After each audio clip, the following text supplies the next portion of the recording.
పారిపోయి శాసనసభకు రాకుండా ముఖం చాటేసి ఇంకెక్కడికి వెళ్తావని నేను అడుగుతున్నా.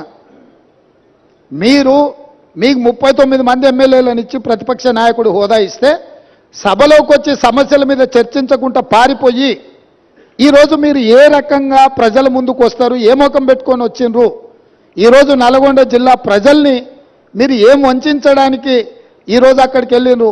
ఆయనకి ఇప్పుడు మళ్ళీ ఫ్లోరైడ్ బాధ గుర్తొచ్చింది.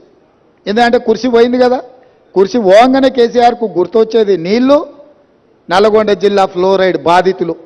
ఎంతసేపు అయ్యా వాళ్ళ బాధల పునాదుల మీద అధికారాన్ని ఎక్కాలని ఆలోచన చేస్తున్నావు? ఇప్పుడు నీ అబద్ధాలను నమ్మడానికి తెలంగాణ సమాజం సిద్ధంగా ఉందని ఇంకా నువ్వు అనుకుంటున్నావా? అందుకే ఈరోజు ఇక్కడ ఈ అవగాహన సదస్సుకు దాదాపుగా హైదరాబాద్లో బయలుదేరి 5 గంటల పైగా ప్రయాణం చేసి ఈరోజు మంత్రులు కానీ, ప్రజాప్రతినిధులు కానీ, పాత్రికేయ మిత్రులు కానీ మీ అందరికీ కూడా వాస్తవ